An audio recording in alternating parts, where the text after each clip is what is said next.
This is Ag Matters PM from the Iowa Agribusiness Radio Network, brought to you by the Iowa Soybean Association, your daily recap of the information that affects Iowa's farmers, producers, and consumers, right here in the heart of the heartland. With reports from our award-winning broadcast team of Dustin Hoffman, Brent Barnett, and Riley Smith. Now, from the IARN studios in Des Moines, here's Dustin Hoffman.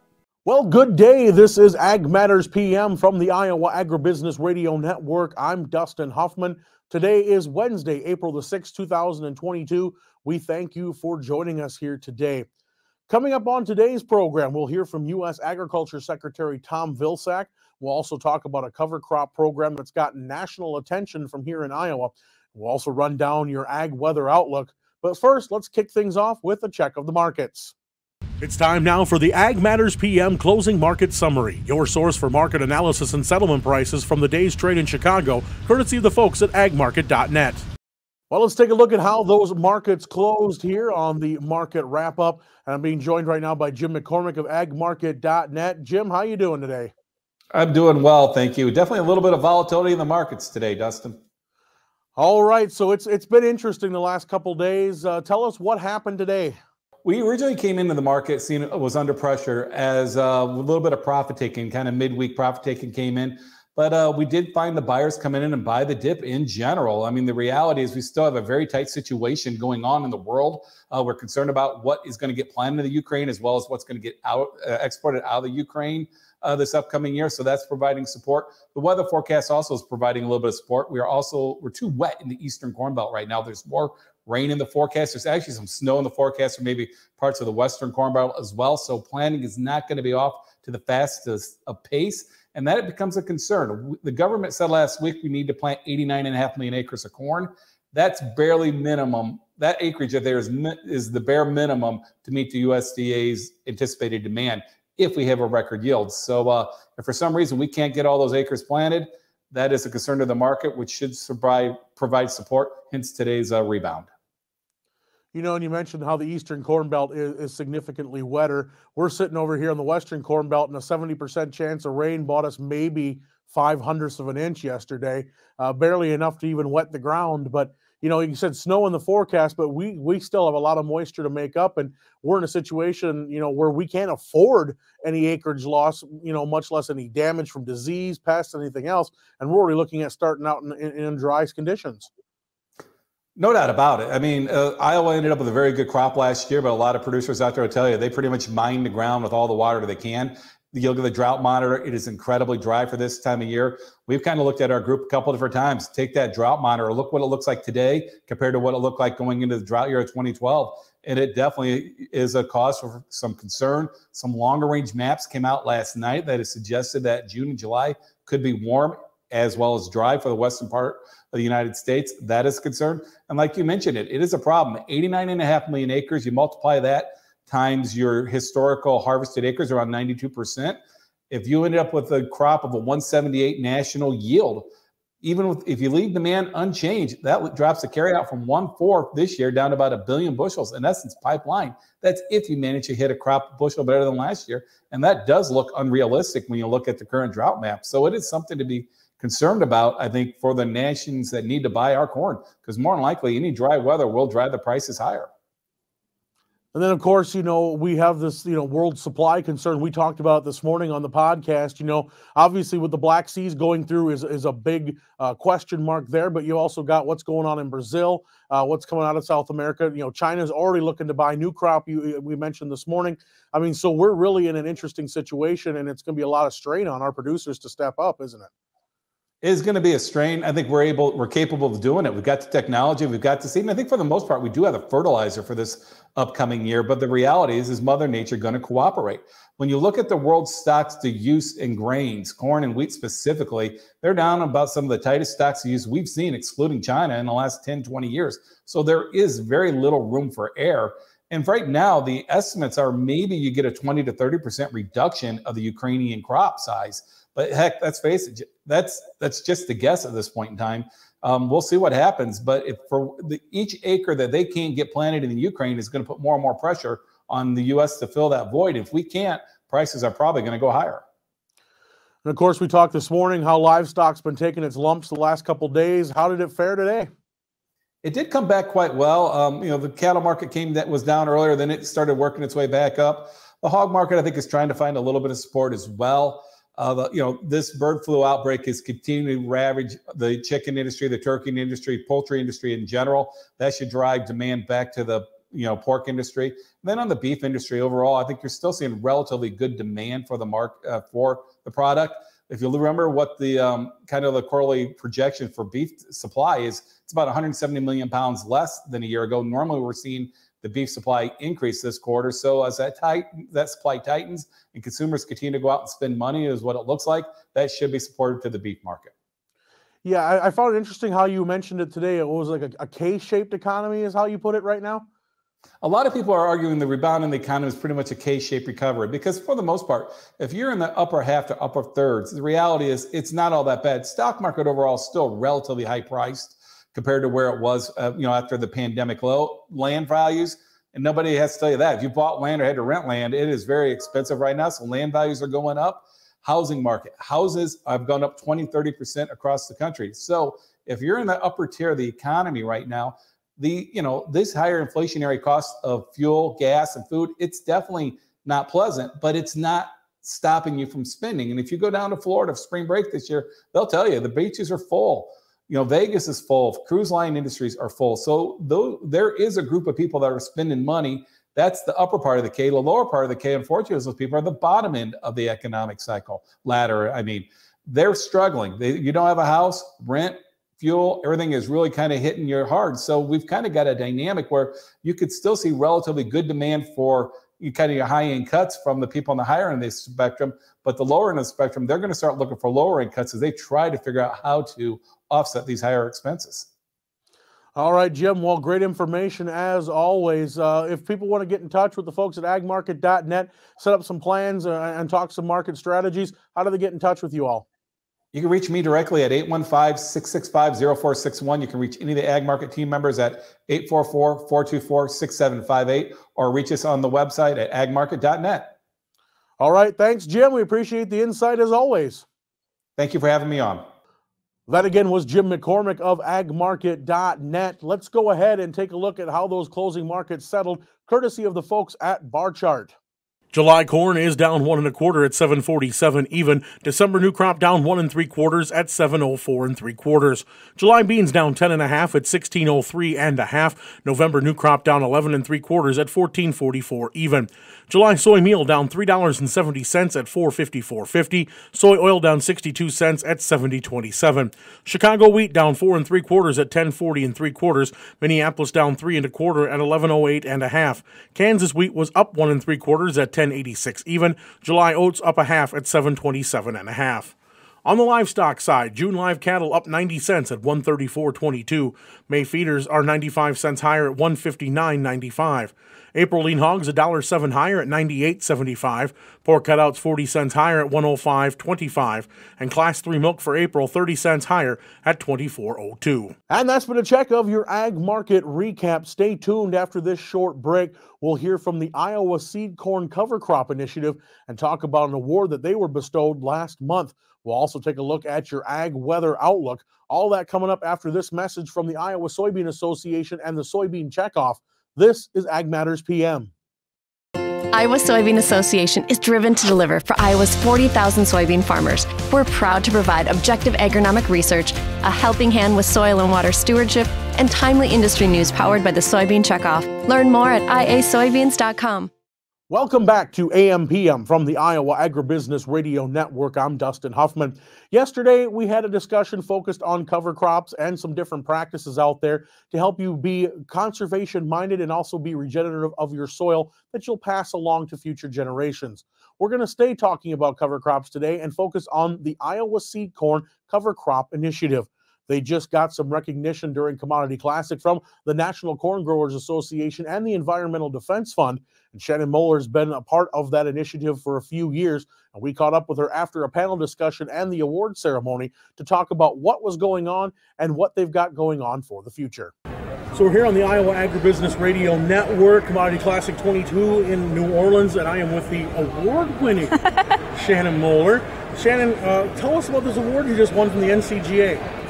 Yeah, I found out last fall that the National Corn Growers Association, they have a program together with the Environmental Defense Fund they award 2 organizations annually with a success in stewardship. So success in environmental stewardship. It's kind of a mouthful, but so this award is going to provide some extra money for the Iowa Seed Corn Cover Crop Initiative, as well as I was able to come down to the Commodity Classic, and I just got done being on a panel highlighting some of the efforts with this project and views on sustainability in the future.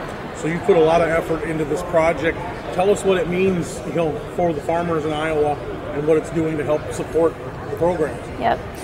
So the Iowa Seed Corn Cover Crop Initiative is funded by a grant through the Iowa Department of Agriculture and Land Stewardship. And the biggest part of the project is to provide cost share for cover crops on seed corn production acres. So those are the fields that are, I tell everyone who might not know, I work specifically with the fields that are detasseled during the summer. So quite a few growing areas in Iowa. I think there's 19 total seed corn locations that I work with. And we have about 200 growers annually that participate in this program. Besides the cost share, we also have field days, winter meetings, that sort of fun stuff. And I try to make sure that I recognize a few growers every year as well. At the Iowa State Fair, they have their, I can't think of what the name of it is, they have their environmental award that they give out to farmers. So I try to make sure that I highlight a few of those every year as well. All right, and so what's been the response from farmers around the state into that program? Our retention rate has been really good. So it seems like once a seed corn grower starts using cover crops, they typically stick with it. And that's really exciting for me to see, because I believe in the importance of cover crops, and especially on seed corn acres, it's a really good opportunity. Growers are generally able to get in a little bit earlier than you would with commercial harvest, maybe even 6 weeks earlier. Some of those fields are picked in the middle of August. So they can get a really nice cover crop established in the fall, which will help in turn provide weed control. That's kind of my #1 selling point on the cover crop. You can really get some nice weed control even with an oat cover crop in the fall. And then of course, if you're using a cereal rye or winter wheat or barley, whatever you may have that'll grow in the spring as well, that'll provide just some extra benefits in the spring as well. So we're seeing really high retention. Pretty much once a grower starts using cover crops on seed corn acres, they typically stick with that program. So what was it about the program that attracted the attention from the NCGA? I actually had no part of applying for this award. So I was just informed last fall that we were going to receive this award. So just now I did ask somebody what is this process?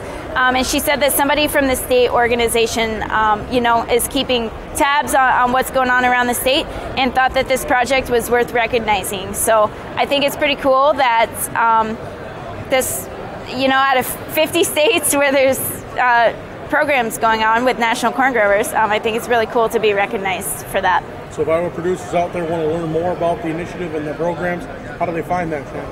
We do have a website, www.sustainableseedcorn.org.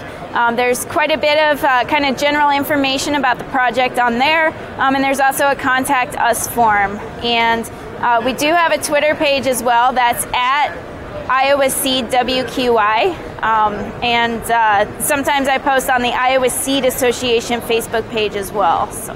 All right, well, Shannon, congratulations on the award. Well deserved.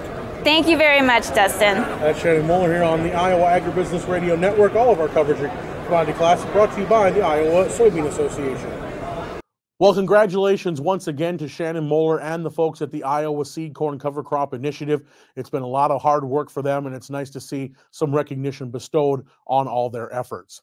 Now let's take a look at that ag weather outlook. Well, the sun did technically peak out as advertised today, but probably not as much as we had anticipated or wanted. However, there is some rain shower activity still continuing around the state, but a 4-letter S word does make its way back into the forecast, but it's probably not the one you're thinking of. And again, on the other hand. Anyway, let's go ahead and take a look at what the National Weather Service says we have in store for the next couple days. Well, as we saw today, a lot of variable cloud cover across the state. We did see some sun poking through here and there in the capital. Rain chances increased throughout the day, and we saw highs from the mid-40s to the mid-50s across the state. Now tonight, we'll see those chances of rain increase across the state, and some snow could be mixing in there. Lows will be in the low to mid-30s. Now, rain and snow will continue into the day tomorrow, but we will see clearing start to happen across the state as well. We'll see those temperatures sit in the 40s throughout much of the day tomorrow. Taking a look at the affiliate weather map right now, we see that up in Cherokee tomorrow, they're looking for a rain-snow mix to start most of the day and a high around 40. Shenandoah will see some rain and sunshine mixed in there and a high of 47. Des Moines looking for a rain-snow mix and 44. The same in Waterloo, looking for a snow and rain mix and 42 for the high. Albia seeing a chance of rain in the morning, then should see some clearing hopefully later in the day and a high of 44. Clinton also looking for just rain and a temperature of 44 degrees. For more detailed forecasts, tune to your local Iowa Agribusiness Radio Network affiliates. That's been a check of our Ag Weather Outlook. When we come back after this short break, we'll hear from U.S. Ag Secretary Tom Vilsack. This is Ag Matters PM. As we approach planting season, make sure you stay safe and share the road with your local farmers. Slow-moving tractors with large planters occupy a lot of space on the road, so stay patient and follow at a distance of around 50 feet. You should never, ever try to pass them at a bridge, intersection, hill, or curve. It's far better than putting yourself or someone else at risk. So please, stay safe and remember to tip your hat to your local farmer this planting season. This message was brought to you by your friends at the Iowa Agribusiness Radio Network. Welcome back to AMPM from the Iowa Agribusiness Radio Network. I'm Dustin Huffman. During Commodity Classic in New Orleans, United States Agriculture Secretary Tom Vilsack was in attendance, and he addressed the general session. He also came face-to-face with the ag media. Brent Barnett was there to catch some of the remarks from the secretary, and we hear from him now. We indicated a desire to expand on the number of agricultural missions, trade missions that we were going to conduct in 2022 with additional opportunities in the UK, London in June, the Philippines in July. That's our 9th largest market, by the way. Kenya in October, late October into November, and Spain in November and early December. And this is really designed to emphasize the important role that we see in expanding opportunity beyond our reliance on one or two key markets. We want to make sure that we're active in a number of these emerging markets. North Africa, the Middle East, and are two in particular where I think we have some real opportunity. In Southeast Asia, of course, we're already engaged in, and we need to expand on our efforts there. Secondly, as you know, we announced some time ago the $1 billion that's available for partnerships under our Climate Smart Commodity Program. A lot of interest in this, and producer groups who are putting together proposals wanted just a little more time. They asked for about a 30-day extension on submissions, and so we've agreed to do that. So the deadline for larger scale projects, May 6th now, or excuse me, May 6th, it was April 8th, now May 6th. For the smaller projects, it was May 27th. We're expanding that to June 10th. And finally, we announced today the availability, or will announce today the availability of $250 million that we want to invest in fertilizer expansion in the U.S., independently produced, made in America, hopefully embracing new innovation and supporting sustainable farming operations. We expect to have the application process available for application sometime this summer, and we hope to see awards at the end of the year in this effort. And this is really designed to reflect the fact that we have within the U.S. consolidated ownership, and we obviously have a significant amount of this that's dependent on outside sources, which, because of the circumstances, may very well be impacted by what's going on in Ukraine. So with that, Bill.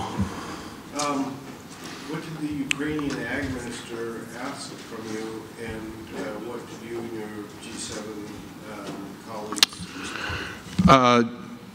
Well, first of all, he expressed appreciation for the solidarity that we've shown.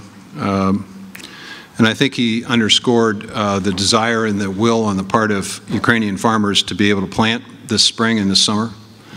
And what they need is fuel. Fuel that's now being used in military applications would have been used in farming applications. So he is requesting primarily from European countries additional fuel supplies. That was his single ask. I think he is obviously putting us on notice that we need to make sure that we do everything we possibly can to provide as much stability in the marketplace as we can. Stability is important because at the early stages of a situation like this, there is a lot of speculation.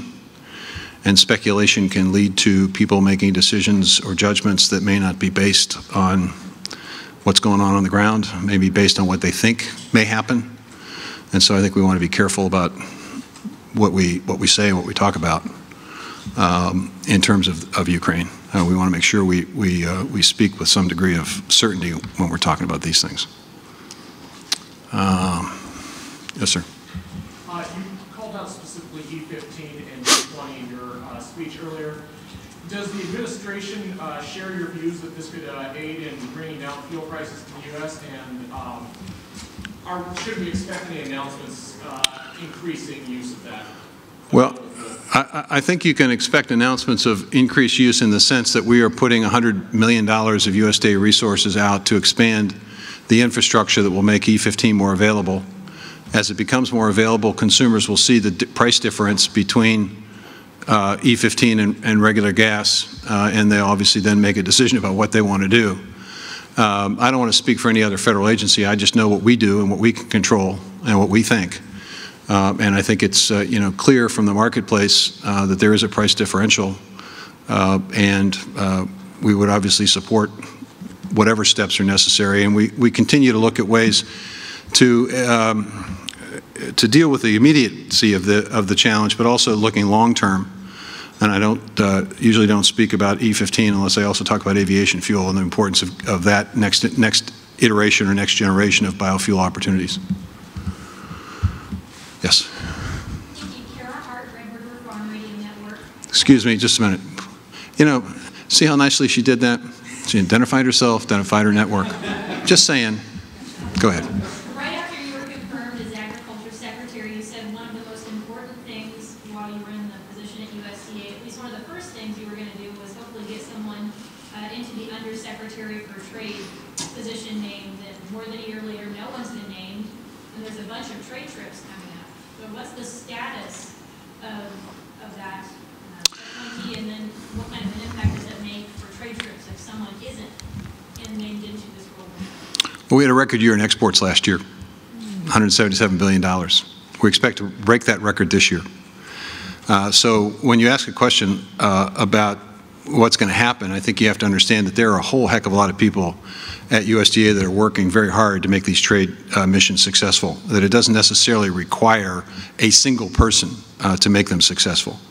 Having said that, the reality is that we have worked and struggled. I'll be very honest about this. We have worked and struggled to get people that we have proposed through the ethical barriers that now exist, I think in response to activities of previous administrations. We have a very high threshold now, and we're requiring folks to do things that they're just not willing to do to serve.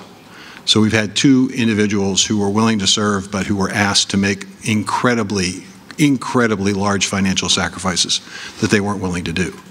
So we will continue to search for somebody that, for whatever reason, can pass through not just the political and the law enforcement vetting that you have to go through, but also the ethical requirements. It's frustrating. I'm frustrated, but I'm doing a lot more than I did when I was secretary before. I learned in the 4 years I was out of this job the importance of this, and I think it's fair to say that we're on top of it. And our team at FAS is just a remarkable team, and they're doing a heck of a job. And that puts the wraps on another episode of Ag Matters PM. You can find all our content at iowaagnet.com. You can also follow us on Facebook, Twitter, Instagram, LinkedIn, and you can find all of our video projects as well as previous episodes of Ag Matters PM on our YouTube channel. Don't forget to check out our free twice daily Ag Market podcast. You can get those on Google, Amazon, Apple, Podbean, and Spotify. From the IARN studios in Des Moines, I'm Dustin Huffman. On behalf of Brent Barnett and Riley Smith, we thank you for watching. This is Ag Matters PM.